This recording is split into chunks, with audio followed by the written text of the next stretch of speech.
Hi everyone, welcome back to Online Darts. A very special one here. We've got Glen Durrant at his home in Middlesbrough. Glenn, first of all, how are you and how are you all feeling up there? Yeah, look, I'm not 100%. That's for sure. The coronavirus really did take its toll on me. I'm home. I'm happy. I'm going out straight after this interview right now, and I'm planning some darts practice today as well. So, I've always tried to be honest and give you honest answers, but definitely far from 100% right now. Obviously, I'm not going to go straight into the slam because the story starts before that, and it all kind of links. I'm going to go back to when you found out that you failed your COVID test while you were waiting for the Euro Tour. What was that moment like when you were told that you were positive? The initial was shock. We were literally putting our passport in to go from Frankfurt to Dresden. I was into the unknown for a few hours. To cut a long story short, I wasn't wanted by Lufthansa. I wasn't wanted by the Frankfurt airport. No hotel that I rang for 11 nights would take me on because I was COVID positive. So thank God, I owe an awful lot to the creative problem solving of Matt Porter, our chief exec. He was a calming influence on a 50-year-old scared man because I just did not know which way to turn. I can probably put it down to one of the worst days of my life. And when Matt got in touch with the British Embassy and they found a company which would transport COVID positive people at a substantial cost, it was Christmas for me right there. That was probably the best present I could have got. And just the thought of being back on the road at that point, I mean, I was strapped in, that's for sure. It was a pretty bizarre vehicle, but I got home, and that's when the symptoms really, really started. I'm going to go back before that. Obviously, you posted on social media and you got a fair bit of stick for it. Do you regret traveling now?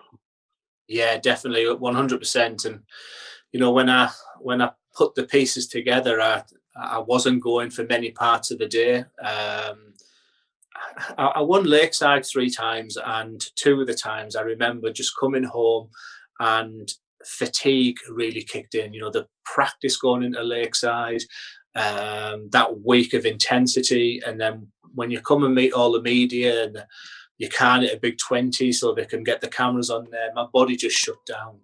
And I thought after the Premier League, and then straight on to Germany. I mean, that's a story in itself. Within 3 hours of winning Premier League, I'm in a car on the way to Heathrow Airport, and I just thought my body had shut down.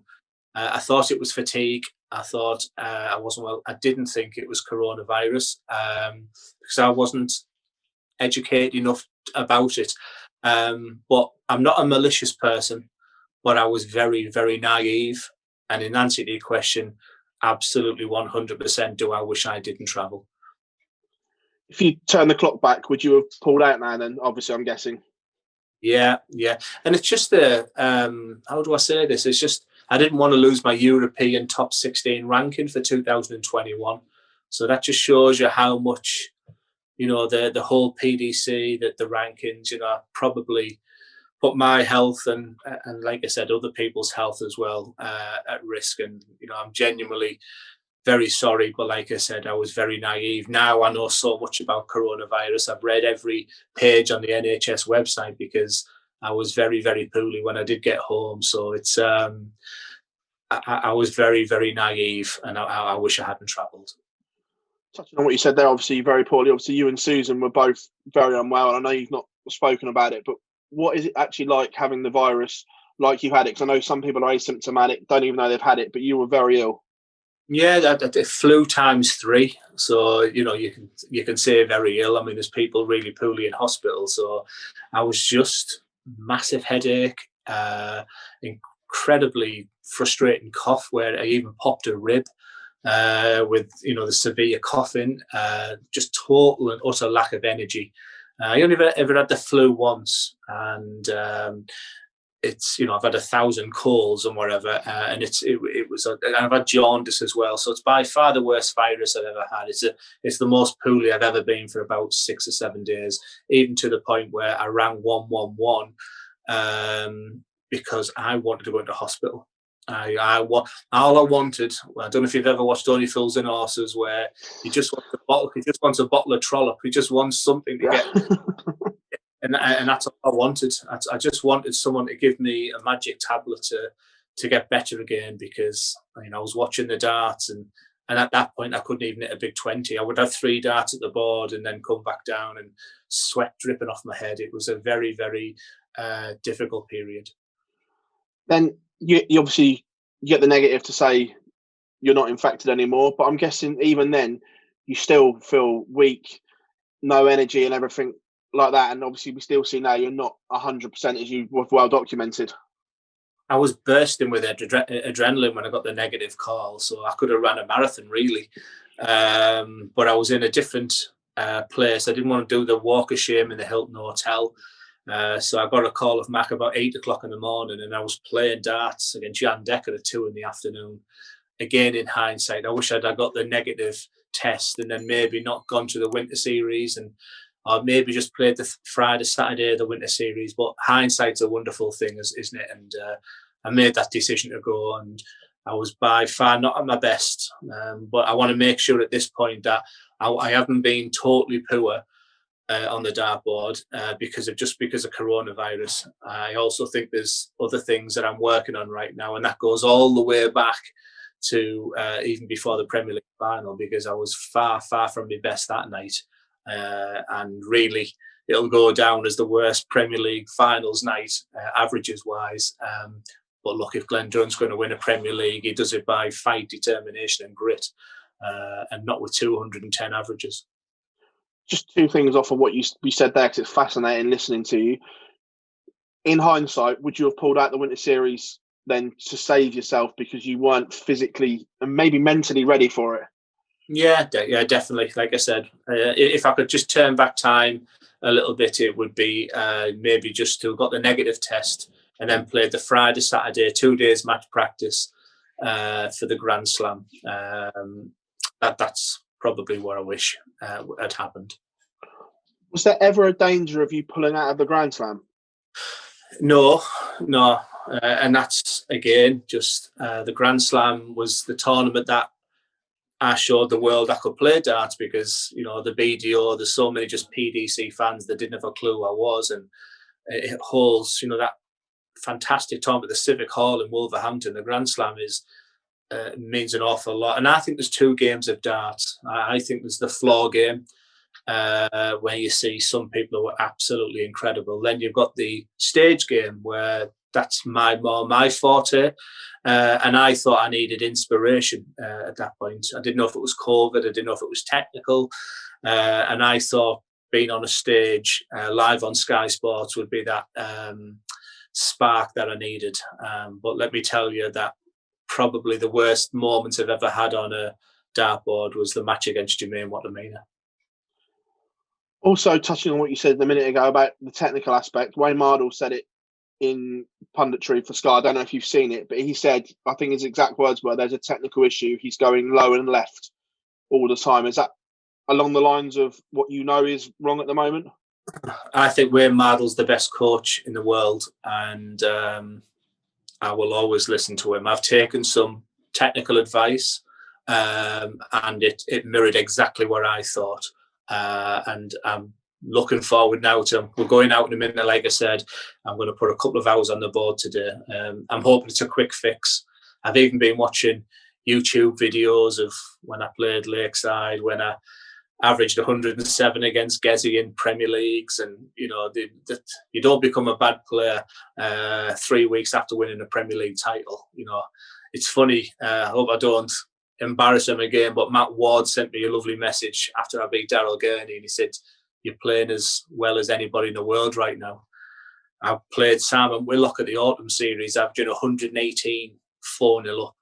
And from that moment on, it's just gone downhill rapidly. And I say downhill rapidly in the middle of all that is a Premier League title win. but I didn't take an awful lot of pleasure winning with an 87 average and a 92. So I've got a lot of work to go on. But look, life's all about challenges.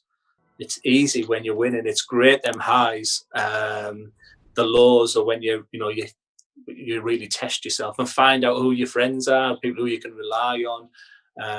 So it's a testing period, but don't ever feel sorry for me. If I never win another dart game in the world, I've overachieved, and I'll always be a happy man.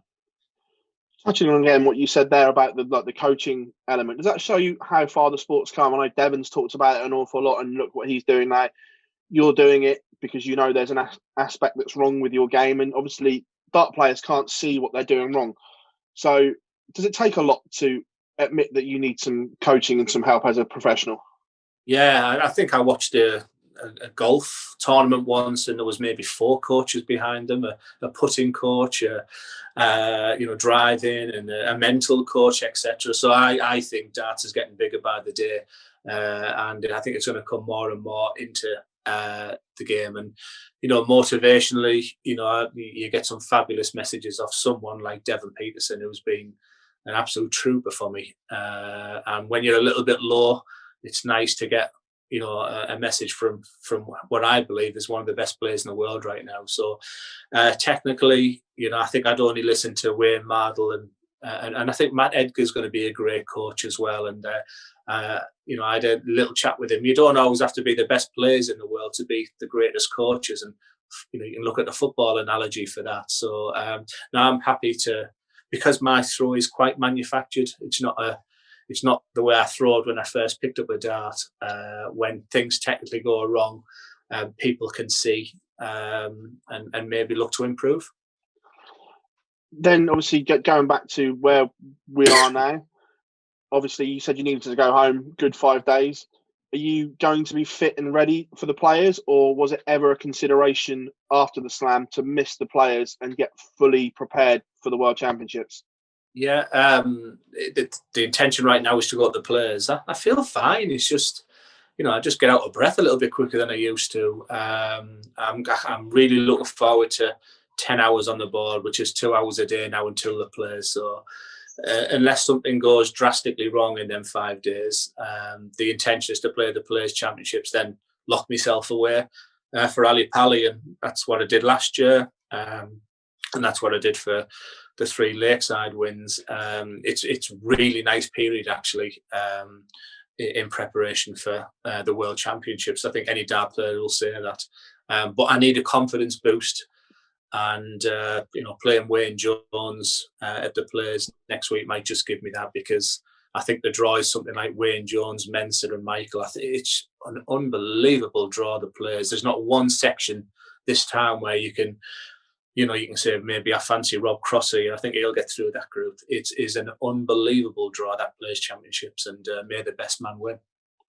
Has this been the most testing and challenging 8 weeks of your career? I wouldn't say 8 weeks, because the biggest high I've ever had in darts was this.